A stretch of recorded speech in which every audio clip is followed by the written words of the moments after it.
Саламатсызбы, Медианын көрөрманы, эфирде актуалдуу маек программасы, аны мен Жылдыз Орозматова алып барып жатам.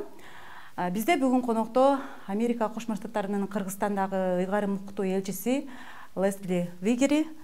Саламатсызбы, элчи мырза. Ошко Медианын офисине кош келипсиз. Саламатсыздар. And thank you so much for having me. Элчи мырза, Ошко келген сапарыңыз жөнүндө айта кетсеңиз, бул жакта кайсы жумуштар менен келдиңиз? Ош сизге жактыбы? I like it very much in Osh. This is my second visit and I've really enjoyed. Ош шаары мага аябай жакты. Бул жакка экинчи жолу келип жатам. Жана бир нече иштерди жасап жүрөбүз. Элчи катары мен ишке ашып жаткан ар кандай программаларды көрүп, алардын туура иш алып барышын көзөмөлдөп турушум керек. Мисалы, 21-июлда муздаткыч кампанын ачылышына барып келдик. Ал ишканалар дыйкандардан жер жемиштерди алып, муздаткычта сакташат. Аны менен дыйкандар өздөрүнүн түшүмдөрүн, азыктарын жакшы баада сата алышат. Бул жакта жашаган эл жер жемиштерди жалаң гана сезондо эмес, башка убакта да сатса болот. Ошондой эле ал азыктар башка өлкөлөрдө да экспорттолуп сатылганга мүмкүнчүлүк ачылат. Ушул сыяктуу ар кандай долбоорлорду кыргыз өкмөтү, жергиликтүү бийлик, ошондой эле дыйкандар менен биргеликте ишке ашырабыз. Жана бул долбоорлор көптөгөн пайда алып келет. Мисалы, кече инвестициялык бир мектепке барып келдим.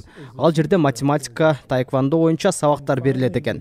Мектепте аябай энергиясы көп айым башкарат экен. Менин оюмча ушундай ишканалар менен Кыргызстандын келечеги бар. Андан сырткары фармацевтикалык бир кампага да барып келдик. Сиз бул анчалык деле кызыктуу эмес деп ойлошуңуз мүмкүн. Бирок кызыктуусу USAID-тын программасы аркылуу кампага ар кандай жабдууларды жана компьютердик техникаларды алып бердик. Алар ошону колдонуп, дармектер сатып алынып, кардарларга жеткиргенге чейинки бүт жолдорун баштан аяк көзөмөлдөп турат. Андан тышкары кампанын ичинде климат контролу да бар. Анткени кээ бир дармектер муздак абалда сакталышы керек. Компьютердик контроль менен дарылар Ош, Баткендеги дарыканаларга жеткирилип турат. Элчи болгонго чейин Кыргызстан деген өлкөгө келдиңиз беле?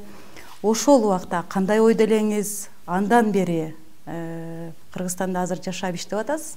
Андан бери ошол ойлоруңуз өзгөрдүбү?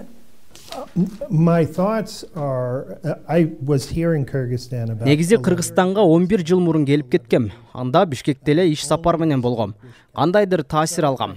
Эми Кыргызстанда элчи болгондон бери Ош шаарына, башка аймактарга барганга мүмкүнчүлүк болуп, кыргыз эли кандай экенин көбүрөөк түшүнүп, билип жатам. Дыйкандар болобу, же мамлекеттик ишканаларда иштегендер, же мектептеги балдар болобу, баары энергиясы көп, инновацияларды ишке ашырганга дайым даяр. Жана өзүнүн баалуулуктарына толук берилген, анын ичинде демократиялык баалуулуктарга да берилген эле экенин билдим.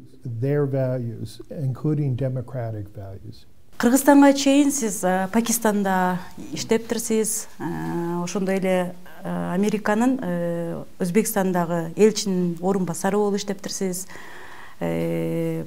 Индияда, Орусияда дипломатиялык кызматтарды аркалапсыз. Айтыңызчы, ошол учурда топтогон тажрыйбаңыз, топтолгон ошол тажрыйбалардын кайсы жагдайлары азыркы жумушуңузга пайдалуу болууда? Жана Кыргызстандагы өзгөчөлүктөр боюнча дагы айтып өтсөңүз. Every country is going to be different. The people have a different history.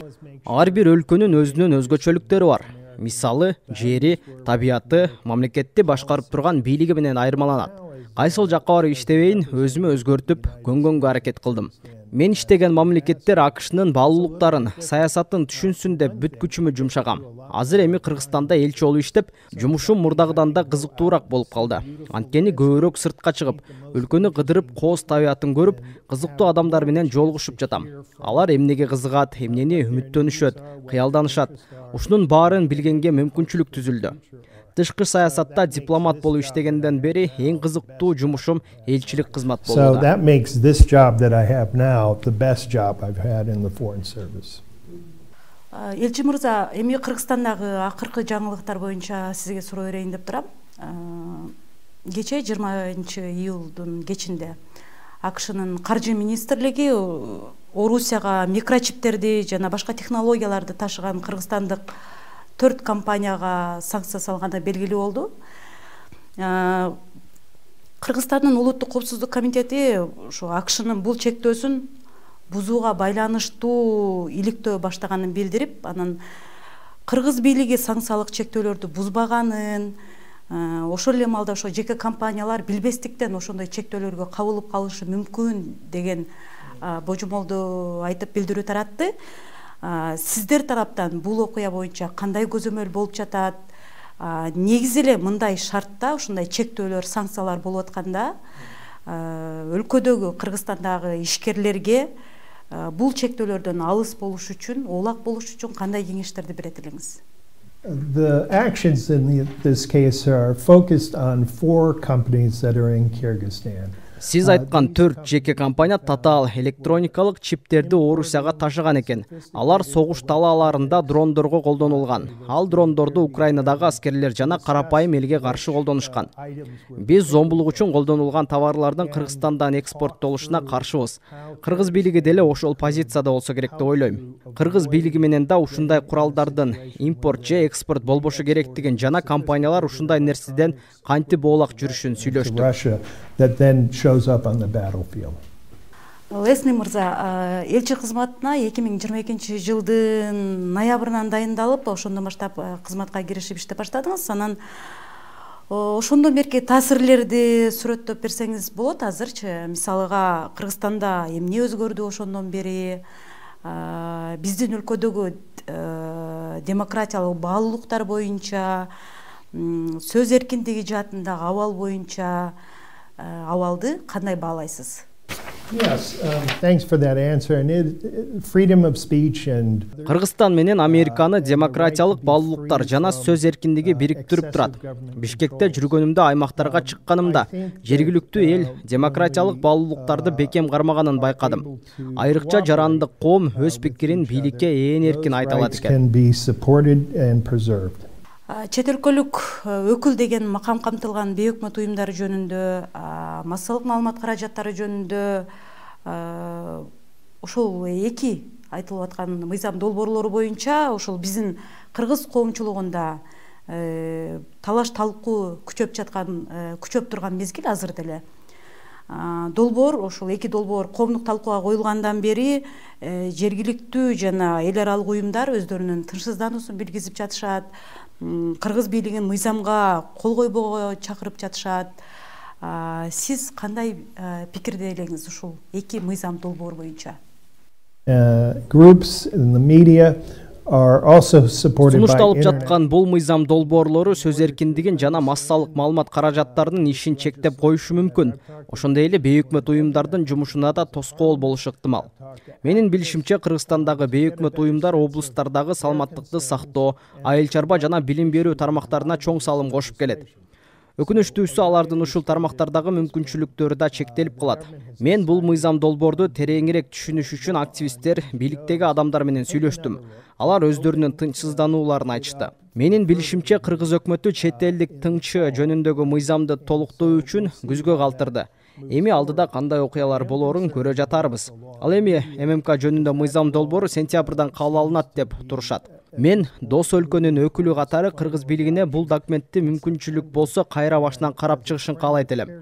Бул мага окшогон башка мамлекеттин өкүлдөрүнүн гана кеңеши эмес, Кыргызстанда жашаган эл да журналисттердин укугу корголушун каалашат. Алардын негизги укугу сөз эркиндиги.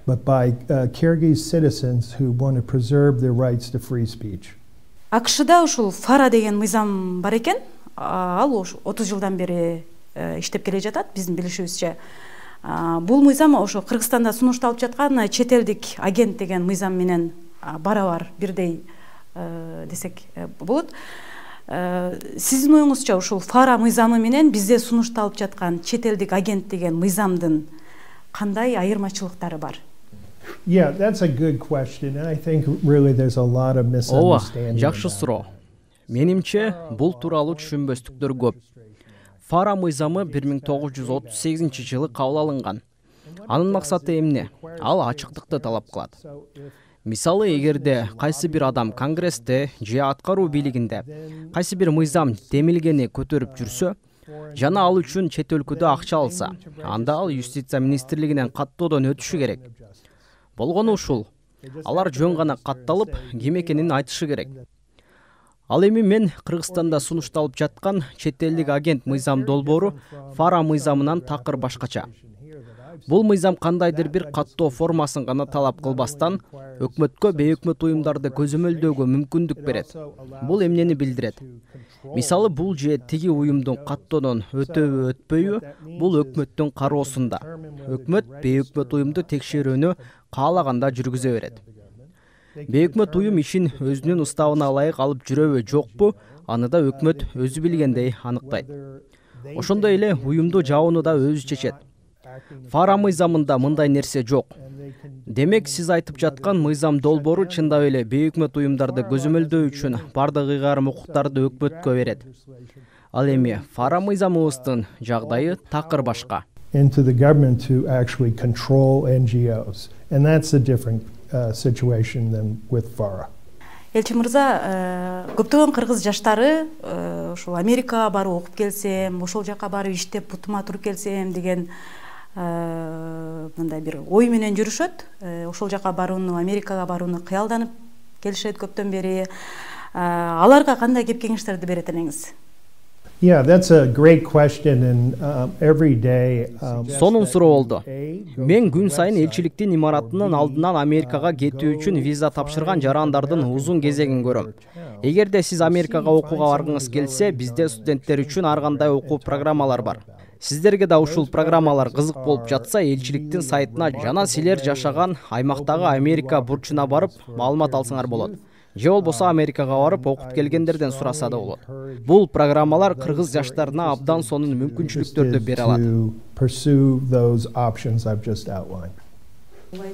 Буга чейин сиз ушу АКШ кыргыз жарандарына виза алууга кеткен 2 жылды 60 күнгө кыскартканы боюнча чечим кабыл алынганын кабарлагансыз. Виза жеңилдетилди. Бирок азыр биздин кыргыз жарандар Америкага, Мексика, Панама аркылуу жана мыйзамсыз дагы барып жатышат да.